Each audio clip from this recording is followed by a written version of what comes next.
August 22, 1967, Lewisburg Federal Penitentiary, Pennsylvania.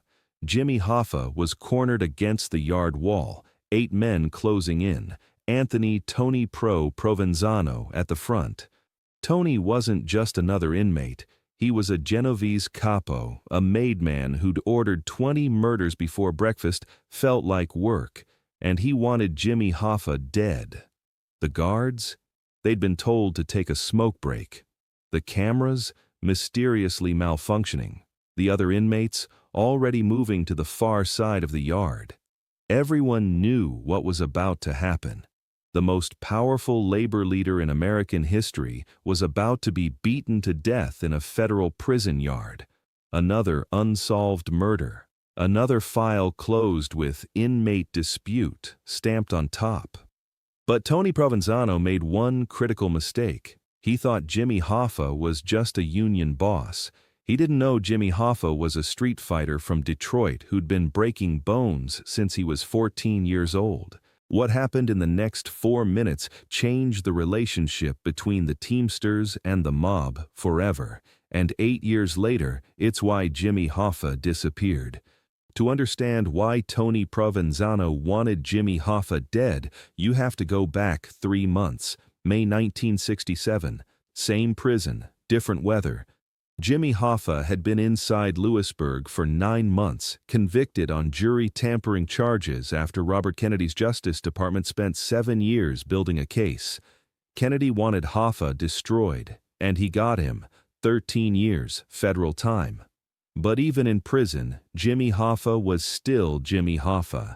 He ran the Teamsters from a prison cell, smuggled messages out through his lawyer, made decisions about pension fund loans worth $50 million, decided which trucking companies lived or died. He had more power in a 6x8 cell than most free men would ever have. Tony Provenzano was in Lewisburg, too. Different charge, extortion. But Tony wasn't worried. He was connected, Genovese family, and the Genovese family had investments in Teamster pension money, hotels in Vegas, casinos in Havana before Castro, construction projects in Florida. Tony assumed he and Hoffa would be allies inside, both Teamsters, both victims of federal overreach, both with mob connections. He assumed wrong. May 14, 1967, the prison yard, lunch hour. Tony Provenzano approached Hoffa. Friendly, all smiles. "Jimmy, we should talk."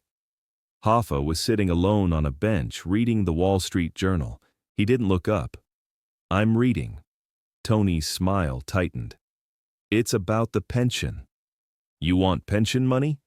"File the paperwork, like everyone else." See, Tony had a problem. He was supposed to get his full Teamster pension while in prison, $1,700 a month. But Hoffa had changed the rules. New policy. No pension payments to convicted felons currently incarcerated. Tony Pro lost $1,700 a month. That's over $15,000 in today's money. And for a man like Tony Provenzano, it wasn't about the money. It was about respect. "Jimmy, I did 25 years for this union. I earned that pension." Now Hoffa looked up. His eyes were cold, the eyes of a man who'd stared down senators, FBI agents, and Mafia dons. "You got convicted. You embarrassed the union. You think I'm gonna send pension checks to a federal prison so you can buy cigarettes? Get the fuck out of my face." The yard went quiet. Everyone heard it.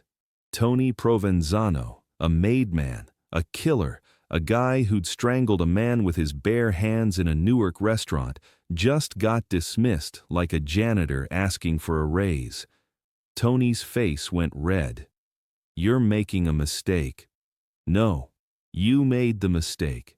You forgot who runs the Teamsters. It's not the Genovese family, it's me." Tony leaned in close. His voice dropped to a whisper. The kind of whisper that comes before violence. "Careful, Jimmy. You might be the president out there, but in here, you're just another inmate, and inmates have accidents." Hoffa stood up. 5'6", 180 pounds of compressed rage and scar tissue from 40 years of street fights. Then make it happen, but when you do, make sure you kill me, because if you don't, I'll break every bone in your body.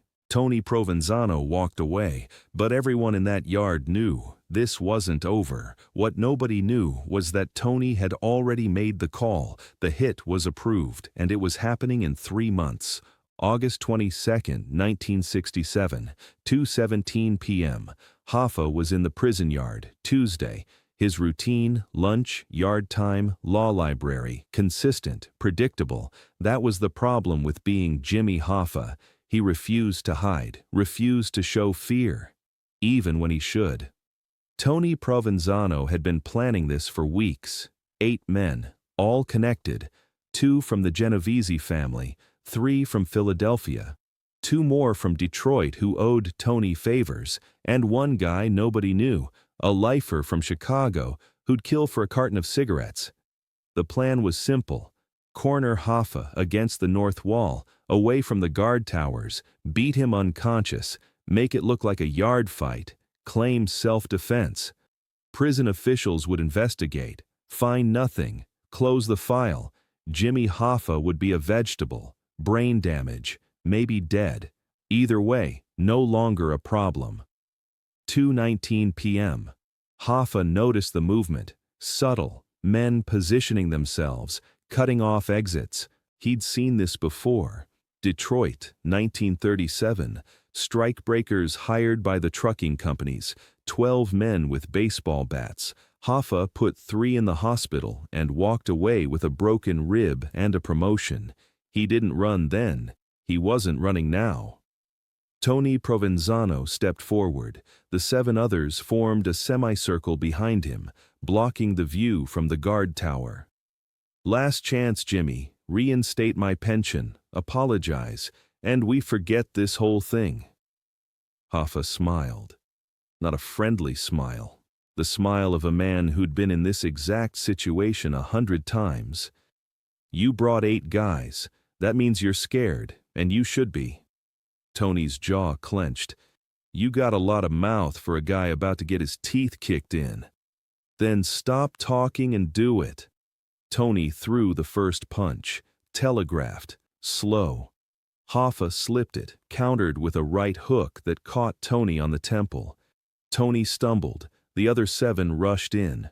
And that's when Jimmy Hoffa showed them why he'd survived 40 years in the most dangerous business in America. What happened next, everyone in Lewisburg remembered. 8 men, 1 Jimmy Hoffa. The math didn't look good, but Jimmy Hoffa didn't fight like other men. He didn't fight fair. He didn't fight with honor. He fought to survive. The first guy came in low, trying to tackle him. Hoffa brought his knee up, caught him in the face, nose shattered, blood everywhere. The guy dropped. 7 left. 2 more rushed him from the sides. Hoffa pivoted, grabbed one by the collar, used his momentum to throw him into the other. They went down in a tangle. 5 left.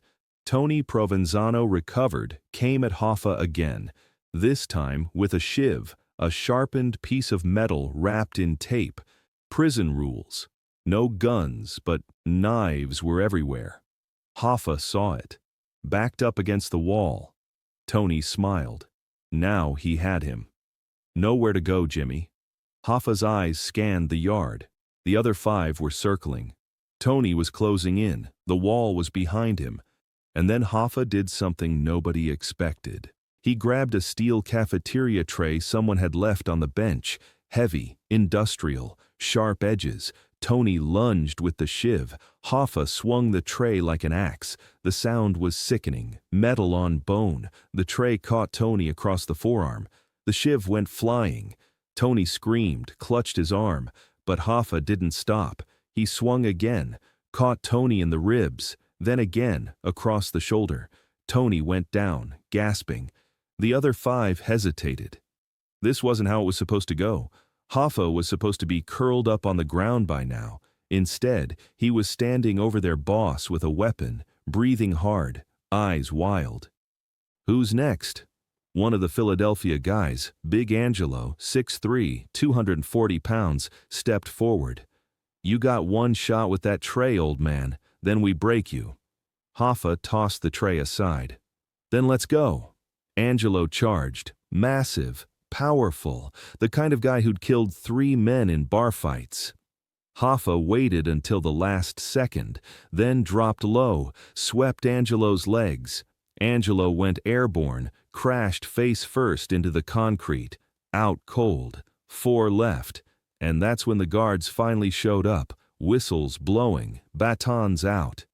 "Everybody down, now!" The remaining 4 scattered. Tony Provenzano was on the ground, arm possibly broken, ribs bruised, ego shattered. Jimmy Hoffa was standing in the center of the yard. Not a scratch on him, blood on his shirt, but none of it his. The guards tackled him anyway, procedure. But as they cuffed him, one of the guards, a guy from Detroit who'd voted Teamster his whole life, whispered, "Damn, Jimmy. You still got it." Solitary confinement, 30 days. That was Hoffa's punishment for inciting a riot. Tony Provenzano got the same, so did the others involved. But in those 30 days, something changed. Word got out, not just in Lewisburg, throughout the entire federal prison system. Then, to the streets. Jimmy Hoffa, 62 years old in federal prison, facing a 13-year sentence, just fought off 8 mob-connected guys and won. The story grew with each telling. By the time it reached New York, Hoffa had fought 15 men. By the time it hit Chicago, he'd killed 2. By the time it circled back to Detroit, Hoffa was a legend, but the Genovese family wasn't laughing. Tony Provenzano had failed. Publicly, humiliatingly, and the bosses noticed. September 1967, a sit-down in New York. Little Italy, a restaurant that doesn't exist anymore. The Genovese underboss, a man named Michel Miranda, sat at a table with Tony Provenzano. Tony's arm was in a cast, his ribs were taped. His pride was non-existent. "Explain to me how one old man put you in the hospital." Tony stared at the table. He's not a regular old man. "Clearly, so now what? You want to try again?" Tony hesitated. "He's connected, Michelle. If we kill him, the Teamsters might turn on us. The pension fund is worth $2 billion, Tony, and Hoffa controls it. You think I don't know that? So what do we do?" Michelle leaned back, lit a cigar. "We wait. Hoffa's got 8 years left on his sentence, maybe more if his appeals fail." "That's a long time. People change. The Teamsters will move on. Frank Fitzsimmons is already taking meetings, making decisions. Eventually, Hoffa won't matter. And if he gets out?" Michelle smiled. "Then we'll deal with it. But right now, leave him alone. You picked a fight with the wrong guy, Tony, and it made us all look weak. Don't make it worse." Tony Provenzano left that meeting understanding one thing. His war with Jimmy Hoffa was personal now. Not business. Personal. And personal wars don't end until someone's dead. The years passed. 1968, Hoffa in prison, still running the Teamsters through coded messages. 1969, Nixon becomes president. Hoffa's lawyers file for clemency. 1970, Frank Fitzsimmons, Hoffa's hand-picked successor, starts making his own deals. With the mob, with the trucking companies, without asking Hoffa.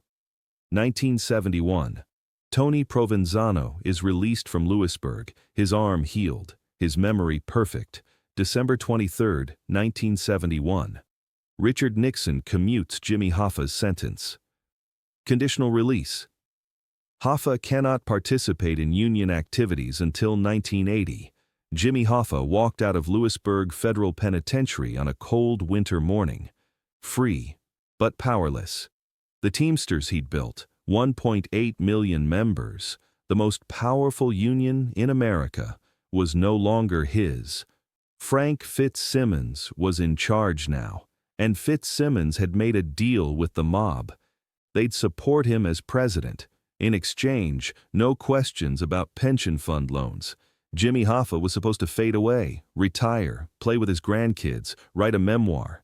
But Jimmy Hoffa didn't fade. He started campaigning, publicly, demanding the restriction be lifted, threatening to expose the corruption he'd allowed when it benefited him, but now benefited his enemies. The mob sent messages. Friendly at first. "Jimmy, you had a good run. Enjoy retirement." Hoffa ignored them. They sent lawyers. "Jimmy, fight this restriction in court. Don't fight it in the press." Hoffa ignored them. By 1975, the messages weren't friendly anymore. Tony Provenzano, now a powerful capo in the Genovese family, got a phone call from the top, the commission. "The Hoffa problem. Fix it." Tony smiled. He'd been waiting 8 years. "It'll be my pleasure." 2:45 p.m., Machu's Red Fox Restaurant, Bloomfield Township, Michigan. Jimmy Hoffa sat in his car, waiting. He was supposed to meet Tony Provenzano. "Make peace," Tony had said. "We were both young and stupid in prison. Let's talk like men." Hoffa didn't trust it, but he came anyway, because Jimmy Hoffa never backed down from a meeting. 2:52 p.m. No Tony. Hoffa called his wife. "Joe, nobody's here." "Come home, Jimmy. 10 more minutes." 3:02 p.m. A car pulled up. Not Tony Provenzano, 2 other guys. Detroit guys Hoffa recognized. "Tony's running late. Asked us to bring you to the meeting." Hoffa hesitated, every instinct screaming danger, but walking away meant admitting fear.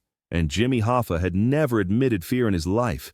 He got in the car. Nobody ever saw Jimmy Hoffa alive again. The FBI investigated for decades, hundreds of leads, 0 evidence. Tony Provenzano died in 1988. Prison, never admitted anything. Frank Fitzsimmons died in 1981. Heart attack, took his secrets with him. Jimmy Hoffa was declared legally dead in 1982. But everyone who knew the story, the wise guys, the Teamsters, the feds, they all knew the truth. That fight in Lewisburg in 1967 sealed Jimmy Hoffa's fate. The moment Hoffa refused to show fear, refused to back down, refused to give Tony Provenzano his pension, he signed his own death warrant. 8 years later, Tony collected. Some people say Hoffa's buried under Giant Stadium. Others say he was cremated, put in a car crusher, thrown in the Detroit River. The truth?